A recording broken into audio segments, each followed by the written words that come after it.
Pak dan saudara-saudara, saya kira yang juga cukup penting untuk kita perhatikan adalah mengenai batasan penahanan masa sebelum atau sesudah persidangan.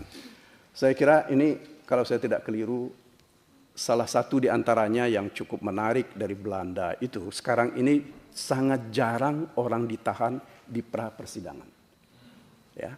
Orang itu akan ditahan sesudah dia menjalani hukuman, ketika sudah divonis. Nah, barangkali ini menjadi salah satu catatan yang perlu kita pikirkan, sehingga tidak seperti terjadi sekarang di mana LP kita, bahkan rumah tahanan negara kita, itu penuh sesak. Bahkan ada beberapa orang teman mengatakan bahwa itu orang disusun seperti sardines. Nah, ini menurut hemat saya, ini adalah satu bentuk pelanggaran hak asasi kalau ini dibiarkan. Jadi oleh karena itu, saatnya kita berpikir untuk membatasi waktu penahanan ini. Saya mengusulkan dan saya lebih cenderung bahwa penahanan itu boleh dilakukan sesudah ada putusan. Kecuali, ya, ada kekecualian misalnya terhadap orang-orang yang tidak terang alamatnya. Tidak jelas pekerjaannya. Kalau orang-orang yang jelas, tokoh politik, rumahnya jelas, gampang melihatnya, mestinya tidak perlu kita lakukan penahanan.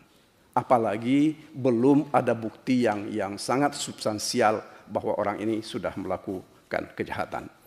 Satu lagi yang saya kira penting untuk kita pikirkan adalah kalau kita meniru Belanda, ada satu proses yang mereka sebut dengan Financial Penalties Act tahun 83. Seseorang yang menjadi tersangka, dia mempunyai hak untuk datang kepada jaksa bersama-sama menghadap hakim agar dia tidak diadili dengan cara dia membayar denda kepada negara selain denda yang memang diwajibkan di dalam keputusan nanti, atau misalnya karena kesalahannya dia melanggar apa dan itu menimbulkan denda, maka denda itu akan dia bayar. Selain itu ada kewenangan negara untuk menjatuhkan hukuman denda kepada dia yang lebih besar lagi.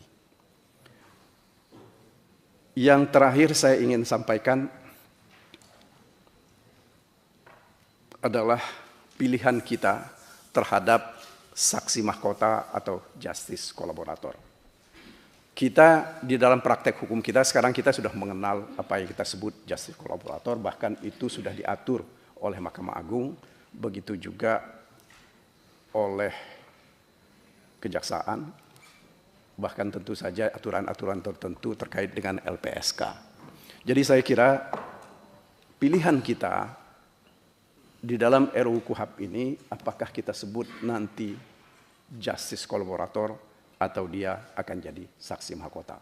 Meskipun kedua-duanya dalam praktek hukum saya lihat itu tidak begitu banyak perbedaannya.